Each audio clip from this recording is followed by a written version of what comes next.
Isang mapagpalang tanghali po sa ating lahat. Muli ako, si Miat Sebastian, and welcome to our daily devotion with Pastor Russell Ocampo. And today is April 4, 2026, and our topic is all about when we are confused, afraid, and alone. So our scripture for today is all about Matthew chapter 26, verse 56, NI version. But this has all taken place that the writings of the prophets might be fulfilled.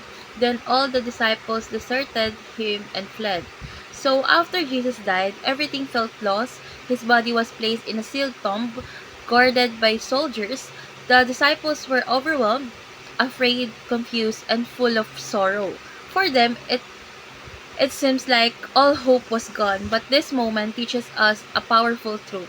The faith that waits in darkness still trusts God's unseen work. So kahit tahimik ang langit, hindi ibig sabihin na tumigil ang Diyos. While everything looks still on the outside, God was already preparing the resurrection.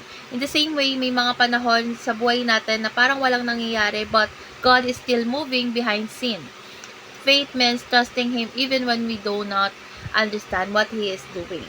So let's go on to our teaching. First is the disciple were terrified because of fear. They ran and hid.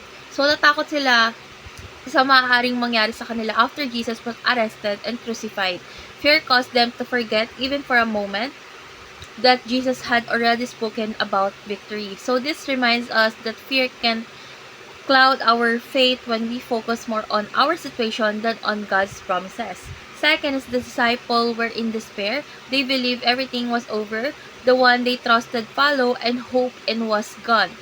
Nawalan sila ng pag-asa because they could not yet see beyond the cross. This shows us that despair often comes when we interrupt our situation without including God's bigger plan. And last is the disciple were confused. So hindi nila may intindihan ang nangyayari even though Jesus had told them about His death and resurrection. They could not fully grasp it. So their confusion came from limited understanding.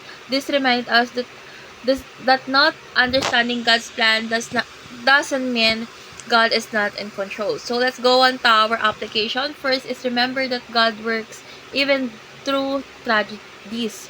So what looks like loss, pain, or failure may actually be part of God's greater purpose. Just like the cross led to the resurrection, your difficult season may be preparing something greater. Trust that God can redeem even the darkest moment. Second is wait patiently even when God seems silent. Waiting is one of the hardest part of faith.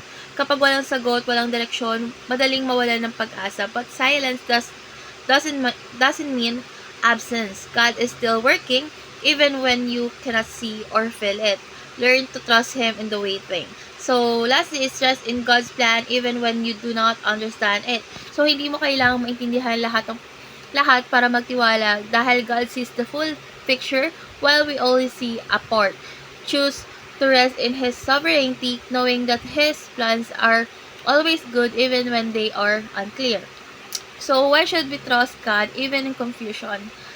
Or confusing situation, because our understanding is limited but God's wisdom is perfect. So when life does not make sense, it doesn't mean God has lost control. In fact, those are often the moments when He is doing His deepest work. Trusting God in confusion is an act of faith. It means believing that His plan is still good even when we cannot yet see the outcome. So, the greatest battle over the body of Christ was between decay and the power of the Spirit. So, from a human perspective, that seemed final once placed in the tomb. Everything appeared finished, but God's power is greater than decay. What seems like the end was actually the beginning of victory. So, this reminds us that no situation is too dark, too broken, or too far gone for God to restore. So let's pray, Lord God, in moments when we feel confused, afraid, and alone, help us to trust you. Teach us to have faith even in silence and to believe that you are still working. Give us patience as we wait and peace as we rest in your plan. Remind us that darkness is never the end when you are in control. In Jesus' name we pray. Amen.